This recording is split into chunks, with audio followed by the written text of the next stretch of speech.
Marry me? The attractive woman with a fit body was offering me a roll of cash while proposing to me. It's not every day that women offer me money and ask for marriage. This raises a significant question. What's the reason behind it all? Was her desire for us to marry based on my striking appearance? Not quite. While I was reasonably fit and stood just a bit over 5'6", my looks were far from remarkable, more like your average Joe. I had a forgettable face, blending into the masses without a second glance. Mr. Average in every sense: height, weight, hair color, you name it. I could have excelled as a spy, slipping in and out unnoticed. Perhaps she was drawn to my fancy sports car? Not likely. My 4-year-old Volkswagen diesel Jetta hardly turned heads. Maybe it was my living situation. A sprawling mansion by the beach with a yacht? Think again. I resided in the same old family home my grandparents left me, a nice place in a respectable middle-class neighborhood, but nothing extravagant. So, was it my jet-setting lifestyle and immense wealth? Far from it. As a 27-year-old charity organizer, my salary was comparable to that of a McDonald's manager. I wasn't attending glamorous galas, but organizing 3K fun runs and fundraising drives. Could it have been my silver tongue, capable of wooing women effortlessly? Not quite. My conversational skills weren't exactly legendary, and I certainly wasn't a ladies' man. In fact, I lost my innocence at 18 after much effort with someone far from glamorous. And for those thinking otherwise, I'm no John Holmes in the bedroom either. Pretty average there, too. Not that the woman proposing marriage ever saw my equipment. Women like her wouldn't usually give me a second glance. At best, they might ask for directions or need help carrying bags. So what could possibly attract someone like her? Well, I happen to belong to a pretty exclusive club. My ancestors managed to survive all sorts of dangers and deliver the right genetic material at the right time and place. Lucky me, right? On top of that stroke of luck, I was also a bona fide American citizen, born and bred. Now, I'm not boasting I had nothing to do with it, except for being straight and unmarried. In many parts of the world, being American doesn't mean much. But here, at this moment, to certain folks, especially someone like Pia, being an eligible American male was like having currency. Speaking of Pia, she was quite the catch herself. An Asian beauty with all the classic features. Long hair, high cheekbones, and a dazzling smile that could light up a room. Slim and effortlessly chic, she made coveralls look good. I couldn't help but be smitten every time I saw her. "Ron, listen to me," Pia's voice interrupted my thoughts as she held out the money. "Pia," I tried not to chuckle. "I can't marry you. We hardly know each other." "You know me long time, Ron," Pia persisted stubbornly. "You want more money? I get more. I ask Mr. Wilson's grown children for more severance. Go away money." Pia had been Mr. Wilson's caretaker for years until his passing last month. She handled everything from nursing to cooking to household chores. Mr. Wilson was my neighbor and former football coach, so I knew Pia fairly well. She often called on me for help with chores or repairs, just being a good neighbor. But marriage? That was a whole different ballgame. "Pia," I shook my head at her, "you're something else. I'm really flattered, but why on earth would you want to marry me?" "American INS," Pia spat out angrily in her native language, clearly not a fan of the government agency. "INS gives me 90 days to leave. They say my visa's expired. Mr. Wilson's children won't help. They want to sell the house. They gave me money. I give you. You marry me, Ron." "Pia, it's not about the money. You can't marry someone you don't love. Trust me, there's someone out there who'll love you. With your looks, you can have any guy." Pia waved her hand dismissively. "Ron, I don't have time for love. I need a good man, and you're a good man." "Pia, you want to spend your life with someone you don't love?" I asked. Pia looked at me oddly. "Ron, why do you say rest of life? I talked to a lawyer about immigration. He said we only need to be married for 2 years. Then I can leave and marry a better man waiting for me back home." Now I couldn't help but laugh. "Pia, you're quite the smooth talker. How can I refuse a proposal that tells me I'm not just second best, but a loser to some guy I've never even met? Why not just go back home now to Mr. Wonderful and live happily ever after?" Pia stamped her foot. "Ron, why are you so stubborn? I need to stay in America, make money for my mother and sister. I send all the money home to pay for my sister's school, and my mother needs medicine. If my mother dies and I stop sending money home, my sister will end up on the street." Great, I thought. Now I'm going to be blamed for her mother's death and her family being homeless. "Pia," I tried to reason with her, "I told you it's not about the money. If I marry you just for the sake of it, it's called fraud, and we'll both end up in jail. How will that help your mom and sister if you're locked up in an American prison and then deported?" She wasn't giving up. "Ron, If INS sends me back, I won't be any good to my mom and sister anyway. Who cares if we get married? It's all okay. I've seen your house. You need a good woman. I'm good. I cook well, take care of you. You won't regret it. Pia, I began. You're out of your mind. She seemed desperate, and to be honest, I wouldn't mind having something besides microwave meals. Plus, Pia was attractive. I tried to let her down gently. This conversation wasn't going anywhere. Let me think about it. We'll discuss it later. I hoped Pia would forget about this crazy idea, or I'd just avoid her. Pia surprised me by thrusting the roll of bills into my hand. Ron, you need to decide quickly. Mr. Wilson's children want me out by the weekend. I pushed the roll of bills back to Pia. Listen, Pia, I'm not taking your money. I turned and walked back to my house. I didn't need Pia's money. Not many people knew, but I was a trust fund beneficiary. Not the type with millions, though. My grandfather had invented a key ingredient in a popular regional soft drink years ago. The trust received a small percentage of sales each year through some complex formula. Every March, I got a check. Not enough to live a lavish lifestyle, but sufficient to supplement any job I wanted. The trust fund afforded me time to pursue my interests. I learned to fly, studied martial arts, painting, home repairs, first aid, and even tried my hand at music. I regularly donated to charities and community activities, all anonymously. At 17, my grandfather taught me a valuable lesson. After receiving my first trust check, I splurged on an expensive car and parties. But 3 months into my spending spree, grandfather froze my account and repossessed my car. It was a wake-up call to see my friends vanish like snowflakes in the sun. From then on, I kept my trust fund a secret and lived within my means. It amazed me how people, especially women, valued appearances over substance. Girls would swoon over a guy with a flashy car and maxed-out credit cards, yet I couldn't get attention from a cute bank teller until she saw my account held high six figures. I had yet to meet a girl who valued function over form. I've had several girlfriends break up with me because of my job. It's not unusual to hear, Ron, you're a nice guy, but you have such a boring dead-end job. You're not going anywhere, and I deserve better. I did all right with hookups. Never had to pay for them, yet. But while I was searching for Miss Right, they were all after Mr. Right Now, or someone who could, as a popular movie once said, show me the money. One-night stands are fun, but they're getting old. The next morning, Pia showed up at my doorstep with several suitcases and boxes. I watched in amazement as she unloaded her things into my living room. Ron, Pia said between trips from the porch to the living room, I'll stay here while you think. You'll see how much better life can be with me as your wife. Damn it, Pia, I began, checking my watch. I was already late for a big meeting. You can't stay here. Don't do anything until I get back tonight. Yes, Ron, yes, Pia replied, ignoring me. You go to work. We'll talk when you come back. Go now. She pushed me out the door. When I returned home that night, I had a speech prepared. I planned to be firm, but gentle. Pia could stay a few days, but marriage was out of the question. I'd ask the lawyers who managed my trust fund if they could help with Pia's visa issue. But that would be it. As I walked in the door, something felt different. It took me a moment to realize what it was. The house was spotless. I mean, I'm not messy, but it had never been this clean since my grandmother passed away. And there was an incredible smell coming from the kitchen. Like magic, Pia appeared with a wooden spoon in her hand. Pia, you're home early. Pia greeted me with a kiss on my stunned face. I couldn't find a rice cooker in the kitchen. I took Mr. Wilson's rice cooker. He's passed away, so he won't be needing it. Where's yours? She waved a spoon at me. I managed to muster a response. Pia, I don't have a rice cooker. There should be some Uncle Ben's instant rice in the cupboard. Just boil water and drop in a rice packet for 2 minutes. Voila! You've got rice. Pia looked shocked. Ron, that's not rice. You need a rice cooker. She pointed with the spoon. You go clean up. Dinner will be on the table. Hurry up before it gets cold. Well, it did smell good. There was no reason my speech couldn't wait until after dinner. In the bedroom, I had another surprise.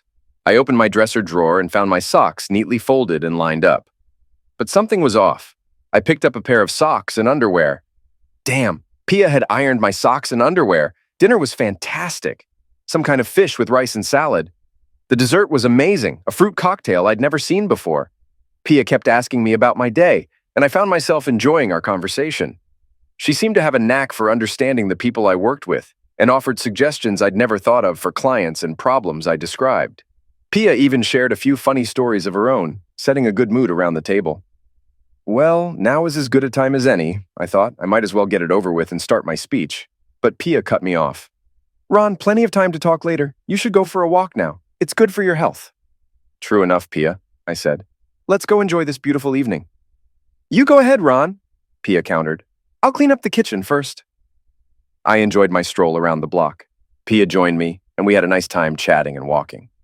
It was a pleasant feeling. I didn't want to spoil the mood. I decided I'd set Pia straight in the morning as we headed back toward my house. Later that evening, I crawled into bed. Pia was in the hall bathroom shower, singing with a musical voice and almost perfect pitch. I figured she would sleep in one of the 3 spare bedrooms. I'd been sleeping without clothes for years, and reminded myself to wear a bathrobe if I had to leave the bedroom for any reason. I was almost asleep when I felt a warm body lift the covers and slip into bed with me. Pia molded her small frame to mine. As a guy, you can imagine my initial reaction when a female figure slipped onto my awakening nether regions. Pia, I began, attempting to turn away to hide my rock-hard Johnson. There are 3 other bedrooms. I can move if you want to sleep here. Silly Ron, Pia said, licking my ear. No other bed has what this bed does. With that, Pia dove under the covers, fulfilling a fantasy I'd had since the day I first saw her. But Pia in real life was even better than any fantasy I'd had. This wasn't just a quick thank you for dinner date blowjob like I was used to from previous women. Pia teased me with her lips, tongue, and delicate hands, keeping me on the edge. She made love to every part of me, and if there were medals for it, Pia would have had the gold and silver locked down. I came so hard I saw stars, and Pia managed to get me off 3 times that night. She never let me pleasure her, but I fell asleep with the biggest smile on my face. The next morning, I was able to check off an item from my bucket list, waking up to a blowjob. There's nothing like the sensation of warm female lips around your manhood on a cool morning. The morning only got better. No cold cornflakes for me. Pia had peeled fresh fruit while baking some type of pastry. I never did get the chance to give my speech to Pia. I barely made it to work on time. I waited 4 days before Pia and I got hitched at the courthouse. Was it my heart or my stomach making the decisions? Definitely not my brain. It was every part of me craving a comfy life with good food and clean clothes.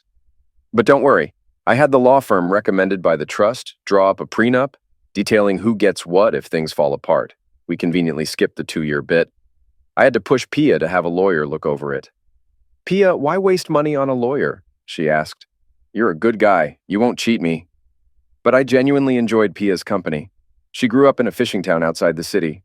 Her dad vanished at sea, leaving her, her mom, and her baby sister. Her mom was determined for them to succeed. School was a big deal, like a religion. At 11, Pia's mom took her to a moneylender for a loan with scary terms. Pia had to pay it back after school or work in a brothel owned by the lender. If she didn't pay, her sister would suffer. Pia earned a nursing degree back home, but couldn't get certified in the U.S. She sent every penny home to support her family. Pia was always busy outside the house, constantly finding ways to make money. When she wasn't filling in as a home health aide, she was dabbling in various ventures like selling Mary Kay cosmetics, hosting Tupperware parties, and selling jewelry at swap meets. If there was a profit to be made, Pia was on it. She was a master at bargaining and only accepted money from me for groceries. Pia would drive her car to the farmers or fish market to get fresh food at better prices. She always came back with change and never seemed to sleep more than 4 hours a night. Despite her hard work, she never bought anything new for herself, preferring to find bargains at consignment shops. It became a running joke that I never saw Pia looking anything less than perfect, always with her hair and makeup done, even early in the morning. Pia was full of surprises. After experiencing her exceptional skills in bed, I couldn't help but wonder. Pia, I said, reclining on the bed with a smile, how did you get so good at this? I touched her lips. Was it with Mr. Wonderful back home or American boyfriends? Pia cuddled up to me. Ron, never. I'm a good girl. I never kissed a man until I came to America or did this. She touched my groin. I didn't have boyfriends. Mr. Wilson showed me. I sat up in shock. Mr. Wilson, I exclaimed, our dead neighbor? You took care of him in his final days, and this is how he repays you. I was furious. How could my old football coach exploit a vulnerable girl like that? Good thing he was dead or I would have killed him. Pia, that old jerk forced you to do that. Pia seemed puzzled. Ron, why are you upset? She gently rubbed my stomach. Mr. Wilson never forced me to do anything. I found pleasure in giving him comfort. I did it to protect Mr. Wilson from getting hurt. Wait, what? I was baffled. Listen, Ron, Pia continued, massaging me. Mr. Wilson was sometimes sick, but he still had needs after his wife passed away. He used to go out and meet women, but he got into trouble twice and lost all his money. I didn't want him to get hurt, but I knew he still had desires. So I learned from videos how to please him. At first, he resisted and even kicked me out of his room.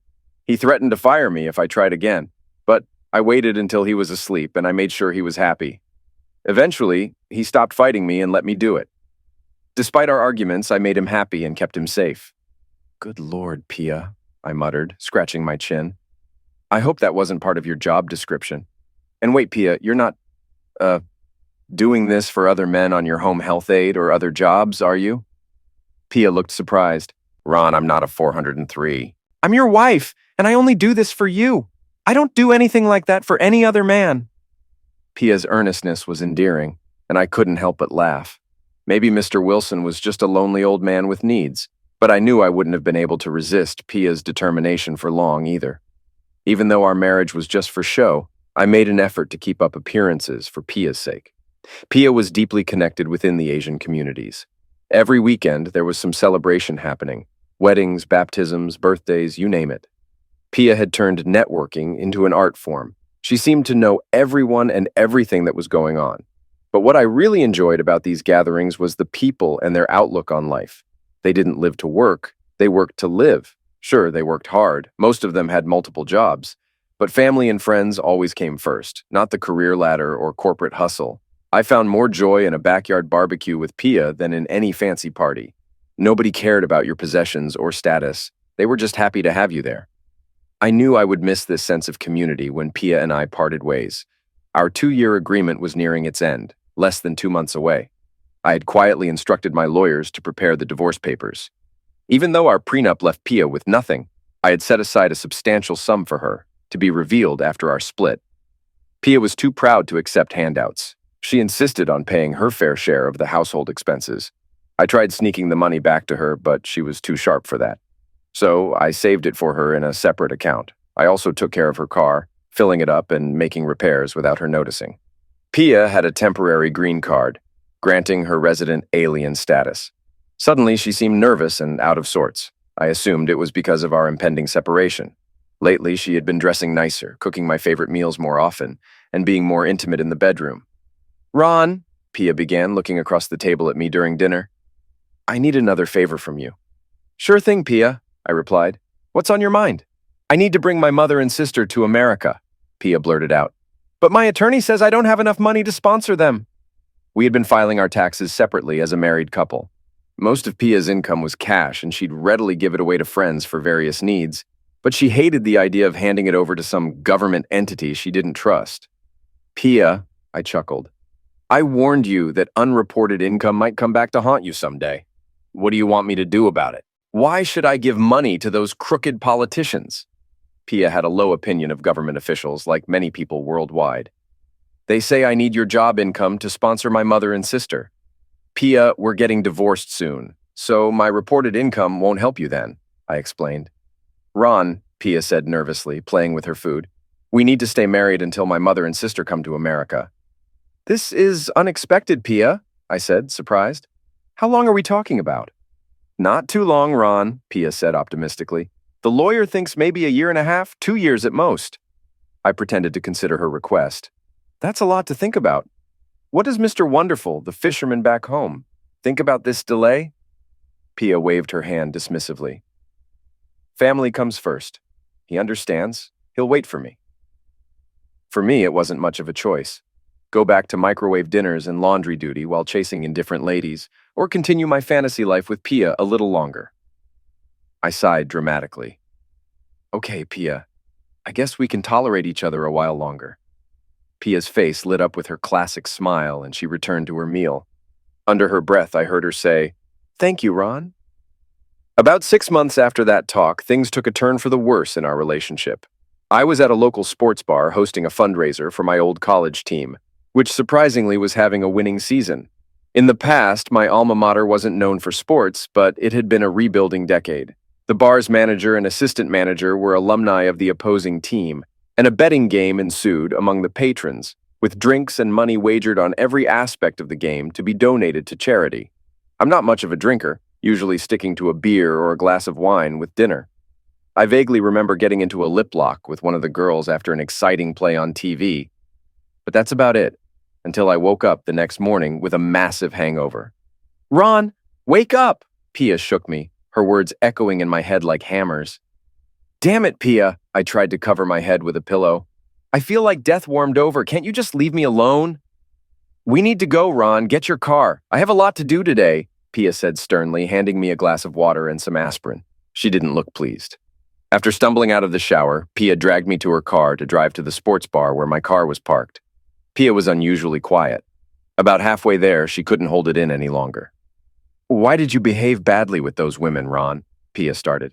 "I lost a lot of respect. I found you drunk with those women, acting like wild animals." I wasn't in the mood for a lecture. "Pia, let it go. It's part of my job to attend these events. You know that." "Ron, it's not okay to make your wife look bad and lose respect," Pia retorted. "You're talking about losing respect?" I shot back. "What about how you light up and act like you're floating on air for days after getting a letter from Mr. Wonderful, the fisherman? How do you think that makes me feel? I know you keep all his letters in the drawer and reread them. Is that how a wife behaves?" "Ron, it's different," Pia responded, her tone softening. "I make sure you're never around when I read the letters. I never let you lose respect. I'm your wife. What you did isn't the same. I'm not happy." "Pia, if you're unhappy, maybe you should try a different job like selling oranges at the off-ramp," I grumbled, still nursing a headache. "And let's not forget, you're just my wife on paper. The rest of you belongs to Mr. Wonderful, the fisherman, back home." Pia kept her eyes on the road, silent. "Ron, you say I don't make you happy? You always seem content with what we do," she finally replied. We arrived at the sports bar, and I dug around in my pocket for the car keys, feeling irritable. "Look, Pia, most of the time, you do make me happy that way. But this 2-year dry spell is the longest I've gone without real closeness. By real, I mean intercourse, since I was 18, I grumbled. Pia didn't respond as I got out of the car and slammed the door. The next day, a power outage closed our office early. Pulling into the driveway at home, I was surprised to see Pia's car there. I thought she had a home healthcare job today. Climbing the stairs to the bedroom, I heard sounds that sank my heart.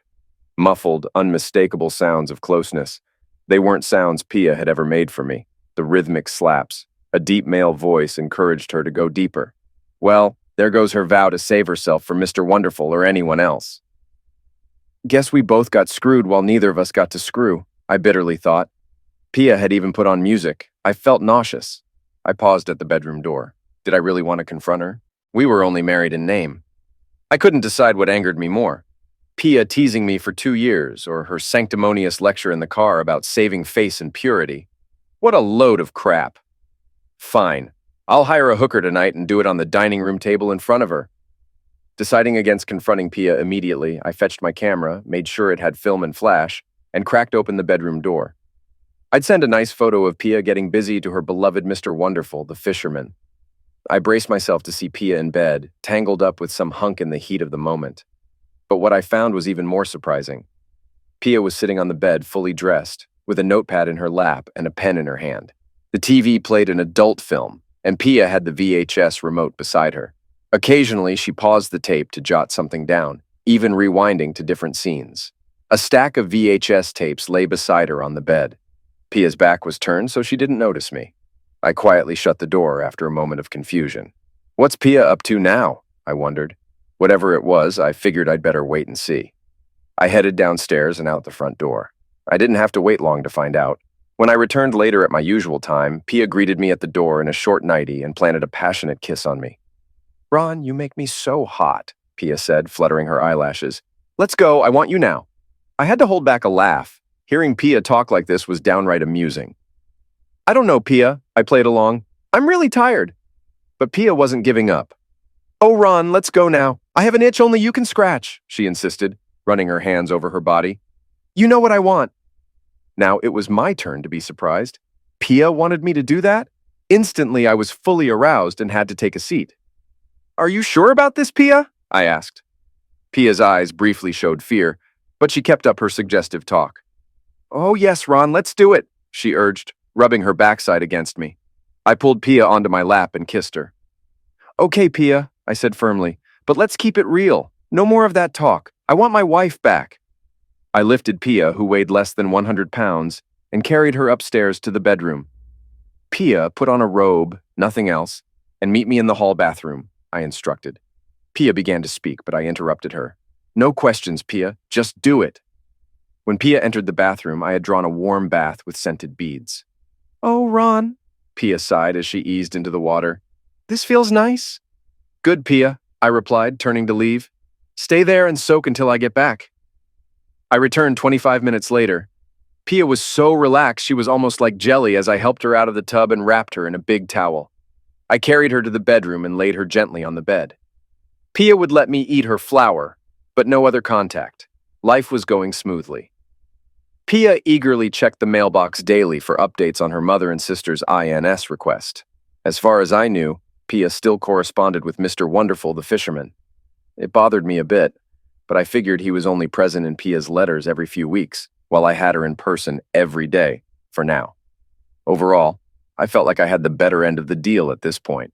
About 18 months later, a letter arrived from the INS, confirming approval for Pia's mother and sister to come to the USA. It's about time, I thought to myself. The INS required a ton of paperwork, even more than when Pia and I were married. There was always another form, document, or record to be filled out, and always in triplicate, of course. After reading the INS message for a moment, I considered destroying the letter, but quickly dismissed the idea. Pia had always been honest and had done her best to uphold her end of the agreement. Besides, it would only delay the inevitable. We had a good run, but darn, I would miss Pia. I decided I would give her the letter tonight. Unfortunately, tonight I had the unpleasant task of entertaining one of our contributors, a classic spoiled rich kid. He had been kicked out of several universities and had failed in every position of responsibility in his father's companies. Now, he was overseeing his father's firm's charitable contributions, a position where he couldn't harm the family business's bottom line. Our town had many great historical attractions, restaurants, and other charms, but this spoiled brat wanted to go to strip clubs. I never really understood the appeal of strip clubs. What was the point of being teased by attractive females you could never have? It was like going to a restaurant, ordering food, but not eating. What's the point? But he was the client, and there I was, sitting for the third hour in a private booth with some busty bleach blonde named Bambi or Lexus or Bunny sliding all over us. He was drinking heavily while I stuck to ginger ale. What do you guys do? Bambi/Bunny/Lexus asked, flipping off her top and shaking her boobs in the rich kid's face. Oh, baby, work those tatas, he chuckled. We're philanthropists. Seeing her confused look, he explained. You know, helping out poor people. The less fortunate, making the world a better place. Laughing, he buried his face in her bosom. You mean like starving kids in Africa? Bambi/Bunny/Lexus questioned, moving over to me and rubbing her bottom while he stuffed dollars into her G-string. Something like that, I muttered, pushing her away and standing up. Bambi/Bunny/Lexus was now wriggling in his lap as she replied, I could never understand the whole problem. If all these people are starving in Africa, why don't they just move to like France or something? He laughed and spilled his drink on me. I excused myself to clean up, exiting the booth and approaching one of the bouncers. Hey guy, I said, holding up a $50 bill. Can you make sure my companion and I get ejected from here in a hurry? The bouncer eyed the money in my hand. Sir, I don't have sufficient reason to remove you gentlemen from the club grounds. I added another $50 bill. I'd also like a simple thumping of my companion for this service, I requested as the bouncer pocketed the money. We were quickly tossed out and found ourselves lying piled in the alley behind the club after our hasty exit out the back door.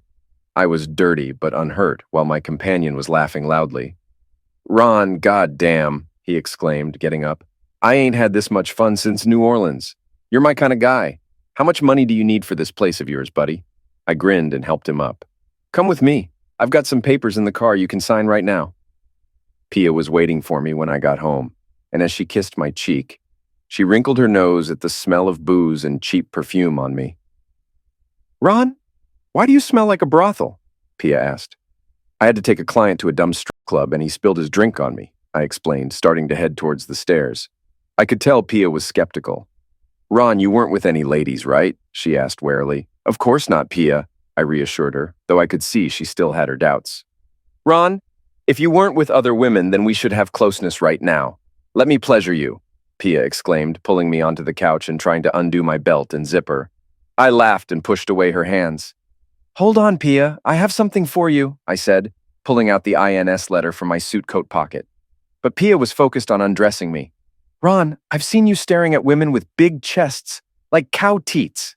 Let me see if you're telling the truth. I'm desperately wanting you, she insisted, yanking down my underwear.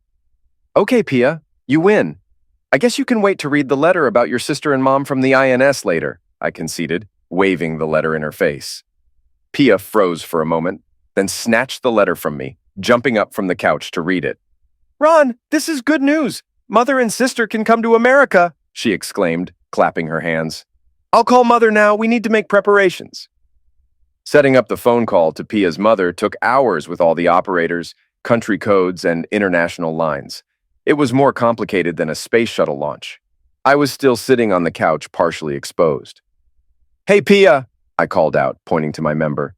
What about our pleasure? Your intense desire for me? But Pia paid me no mind, skipping upstairs. Ron, you're a strong stud. You can be happy and fool me anyway. I've got things to do now. We'll have fun later tonight, she called back before disappearing into our bedroom. It was good to see her so happy. As Pia handled the paperwork and logistics to bring her mother and sister to America, I had my lawyer prepare our divorce papers. I wondered if Pia was already scoping out apartments in town for when we split. I didn't ask her about her plans. I figured she'd let me know when she was ready. In the days leading up to her family's arrival, Pia was a whirlwind of activity. I don't think she slept at all. Our house was spotless, cleaner than a hospital operating room. Pia cooked up a storm, making heaps of their favorite dishes. I joked with her, asking if she was expecting more than one mother or sister based on the amount of food she stored in the fridge. Finally, the big day arrived, and we met Pia's mother and sister at the airport. I had seen pictures of them, but seeing them in person was different. Pia's mother was like an older version of Pia, quiet but assertive, and she spoke decent English. Pia's sister, who went by Lucy, was stunning. She had the same beauty as Pia, but in a taller, more striking way. Lucy had the kind of looks that turned heads as she walked by. What surprised me the most was when she spoke. Howdy, Ron. Nice to meet y'all, Lucy said with a slight West Texas accent. It turned out Lucy and her friends had grown up watching bootlegged VHS tapes of old American TV shows like Dallas and Dynasty. Lucy was obsessed with these shows and had spent hours practicing to sound like the characters. She knew every season and every actor, and hearing her talk like someone straight out of Dynasty left me speechless. Lucy looked at me, a hint of worry in her eyes. Ron, honey, are you okay? Did I say something wrong? Nah, Lucy, I replied, trying to shake off my surprise. You're doing just fine. It's me. I'm just a little stunned. Really glad to meet you too. I was grateful that Pia intervened. Ron, close your mouth. You'll catch flies. Load up the luggage in the car. Let's head home. While I packed their things, Pia, Lucy, and her mom chatted away in their native language. Mom and Lucy settled in smoothly. Then came my second surprise. Mom took over cooking duties. She was an incredible cook, able to turn anything into a delicious meal. Her cleaning skills put Pia's to shame. I was amazed to see my old running shoes looking brand new one day. I dreaded going back to life before Pia. 2 weeks later, we sat down to another one of Mom's fantastic meals. But the atmosphere was tense. I figured they were about to break the news of moving out, so I decided to address it directly. Pia, Lucy, Mom, I started. I know there's something you need to tell me, so go ahead. I turned to Pia. We both knew this day would come. I have the divorce papers ready at the attorney's office. Just give me a date and I'll file them. You don't need to put your life on hold anymore. You can go back to Mr. Wonderful, your fisherman, whenever you're ready.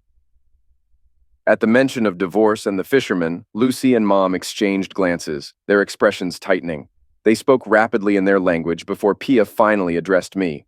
Ron, Pia began, I need another favor from you. Pia's sister Lucy jumped in. Pia, listen, Ron, it's actually me who needs the favor, not Pia. Lucy set down her napkin. You see, Ron, I need to establish residency here for 6 months to sit for my board exams. Could you put up with me for that long? This caught me off guard. I looked at Pia. Pia, what about you? Is this what you want? Do you want me to hold off on filing the divorce papers? Pia glanced at her mom and sister before responding. Ron, we're family. Family sticks together. A week later, Lucy asked me to teach her how to drive. Being stuck in a car with a stunning Asian woman following my every instruction? Yeah, I could handle that. By the second day, I was considering signing her up for driving lessons. You know that stereotype about Asian women being bad drivers? Well, Lucy did her best to live up to it. Her driving made me think the world's best drivers must be back in Lucy's homeland, because all the bad ones were gone. The only thing she'd slow down for was McDonald's. Sadly, she'd swerve across 3 lanes of traffic just to get there. I swear McDonald's stock went up after Lucy came to town. The excitement of being around Lucy overshadowed the fear of her driving. After a few weeks, I could relax my death grip on the door handle. And after the second month, I could even breathe normally when Lucy merged onto the freeway. Sure, the lessons lasted longer than expected, but I discovered Lucy had brains to match her beauty. Like Pia, she was a good conversationalist and could hold her own in discussions. Then one day, while we were chatting in the car, Lucy dropped a bombshell. "Ron," she said, eyes fixed ahead, "I have to tell you, my sister Pia is as clueless as they come." "Whoa, Lucy," I chuckled. "That's no way to talk about my future ex-wife."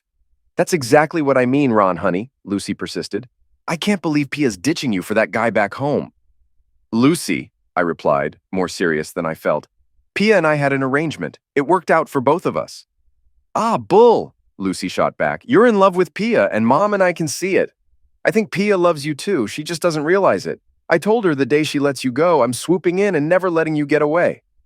With that, Lucy took one hand off the wheel and ran her finger up my thigh to rest on me. "Keep both hands on the wheel, Lucy," I snapped. Lucy quickly removed her hand from my groin and returned them to the proper positions. After a brief silence, Lucy spoke up. "Sorry, Ron, I didn't mean to grab you. I've never really been with a guy before, so I'm not sure how to act. Mom kept a close watch on me. I just wanted you to know what's up." I eased up before responding. "No problem, Lucy, no harm done. So, how did Pia react when you told her you were into me?" "I didn't think she'd care, considering she has Mr. Wonderful the fisherman waiting for her back home." Lucy visibly relaxed. "Ron, my sister Pia freaked out when I mentioned I was interested in you. She acted like I was about to take her virginity. We had a huge fight, and even Mom got involved." I was puzzled. Why would Pia be bothered? "Lucy, I'm surprised she's bothered. Pia has been pining for her fisherman back home like a starving man craves food." Lucy clenched her jaw. "Ron, I need to tell you something, but you have to promise not to tell Pia." "Can't do it, Lucy. Pia's still my wife. I don't keep secrets from her." Lucy tightened her jaw again. "Dang it, Ron, I can't spill the beans then." We drove in silence for a while longer. Eventually, my curiosity got the best of me. "All right, Lucy, I promise not to spill to Pia. So, what's the deal?" I urged. Lucy pulled into a parking lot and expertly backed into a space just like I'd taught her. "Ron, Pia's boyfriend back home, the fisherman? He's got 2 kids with 2 different women and they don't even know about each other. The guy's a sailor with a girl in every port." I couldn't help but chuckle. "Wow, Lucy, that's some news. But you need to tell your sister it's not fair to keep her in the dark." Lucy turned off the car. "Ron, nobody knows this, not even Mom. And honey, it gets worse. The guy Pia wants to spend her life with, he doesn't mind spending long nights away from home on a boat full of guys. He's quite popular with the other fishermen." I slammed my hands on the dashboard. "Lucy, are you saying he's bi? Plays for both teams? This is a lot to take in." I paused, pondering. "You've got to tell Pia, Lucy. You can't keep this from her. So is this just hearsay, or do you have any evidence?" Lucy hesitated before responding. "Ron, I was interning at the hospital when he brought in a girl with a baby. The kid looked just like him, and he claimed paternity. A month later, same story at a different hospital with a different girl and baby. I asked around, and the girls live with their parents while he stays at one house or the other when he's not on the fishing boat." Lucy looked away. "As for the guy thing, he's not gay. It's just guys being guys and making do. There aren't any women around on the fishing boat. He doesn't seem bothered by it. It's common knowledge." "Lucy," I said firmly, meeting her gaze, "you have to tell Pia." "No, Ron, Pia won't believe me. She's stubborn and still sees him as her high school sweetheart. But that was ages ago," Lucy replied, pausing. After a moment of silence, she continued. "Actually, Ron, I changed my mind. You can tell Pia if you want." Lucy started the car, and we headed home in silence. I was lost in thought. Should I tell Pia? Would she trust me? And if she did, what would it mean for us? Then it hit me. I realized I loved Pia, but I needed her to love me back fully. If I told her about Mr. Wonderful, she might stay, but only as a second choice. Selfish as it sounded, I wanted to be her top pick. On the other hand, Lucy and I had been growing closer, and she admitted she had feelings for me. Maybe letting Pia go was the right move, or was I just chasing an illusion? The drive home was quiet. I finally came up with a plan, offering what I saw as a win-win situation. I wouldn't spill about Mr. Wonderful to Pia yet, giving her more time before we parted ways. If Pia truly loved me, I wanted to hear it from her. If she still wanted the divorce, I'd let her go and pursue Lucy. I'd spill the beans about Mr. Wonderful after the split. Pia could then make her choice, but I wouldn't be in the picture, and she couldn't come back to me. As we pulled into the driveway, I felt an unusual calm wash over me. The house hadn't been this cheerful since my grandparents passed away. Lucy spent a lot of time studying with me, while Mom kept the house spick and span and cooked so well I had to watch my weight. Pia and I grew closer, but I couldn't figure out what she was thinking when she looked at me. Was she planning to move out? Thinking about her future back home? Our bedroom life was still active, so that didn't give me any clues. Dinner conversations with the three ladies were lively, and weekend parties with Pia, Lucy, and Mom were twice as fun. There wasn't much I could do, so I waited for Lucy to finish her test and kept the divorce papers updated with my attorney. It all depended on Pia's next move. On Lucy's test day, Pia was home while Mom was out shopping and I was working in the den. Pia came to get me, and I thought she looked teary-eyed. This might be it, I thought, expecting the worst. I figured Pia waited for us to be alone to spare my feelings. When I entered the bedroom, Pia was sitting on the bed, looking tired but still beautiful. There was an envelope addressed to Mr. Wonderful, the fisherman, beside her, which was odd because Pia usually kept those letters private. It was no secret that she corresponded with him, but I stopped asking about the letters when I started developing real feelings for her. "Ron," Pia began, taking a deep breath. "I've told him," she said, pointing at the letter. "I don't want to be his wife anymore. I wish him well and am throwing out all his old letters. I want to be your wife if you'll have me." "Why now, Pia? What changed?" I asked. "Pia, I didn't change. You changed me. You made me love you." Pia embraced me tightly. "I always knew you were a good man. Mom warned me not to let you go, and then Lucy expressed her interest. Now I see what everyone else sees." I gently pushed Pia away. "Staying with me because your mom or sister wants it isn't a good enough reason, Pia. I'm not a toy you keep just because your sister thinks I'm valuable." Pia shook her head. "No, Ron. Lucy helped me see what was right in front of my eyes. What you've done for me and for our family is what a true husband does out of love for his wife. It's all about actions, not pretty words and promises on paper from far away. Pia, gratitude is nice for pets, but it's not a solid foundation for a lasting marriage," I told her. "It was just gratitude when you agreed to help me, but now it's love," Pia insisted. "Okay, Pia, since when?" I wondered if Lucy had told Pia about Mr. Wonderful back home, and if I was just a consolation prize. Pia settled back on the bed. "Ron, I realized I started loving you last year. I didn't care if the letters came. Sometimes when I didn't feel like writing back, it was because of you. I looked forward to our time together. I even kept finding reasons to put off the divorce. We may not have much money, but we have each other. I'll do everything I can to make you happy." Pia seemed genuinely sincere.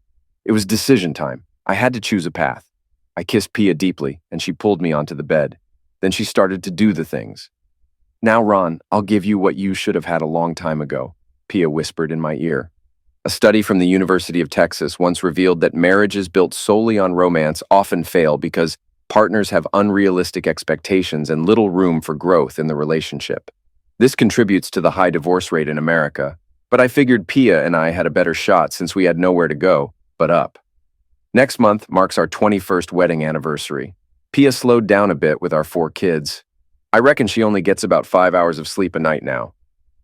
Between childbirths, Pia met the requirements to become a registered nurse and passed the exams. She's been the charge nurse at the local hospital for years, keeping the young and old doctors in line. The whole family cheered downtown when Pia became a U.S. citizen. Her smile still brightens any room, and my love for her grows every day. I did mention my trust fund to Pia, but it didn't really change our lifestyle. As our family grew, Pia bought the house next door for Mom to live in. The kids love having Grandma nearby, and so do we. Lucy attracted a lot of attention when she started working, but she didn't go out much. Her frequent trips to McDonald's led her to meet, date, and eventually marry the manager there, a regular nice guy. When they filed taxes after getting married, Lucy found out he wasn't just the manager. He owned several McDonald's franchises. They'll celebrate their 17th wedding anniversary this summer with their 3 kids. Sometimes being regular pays off.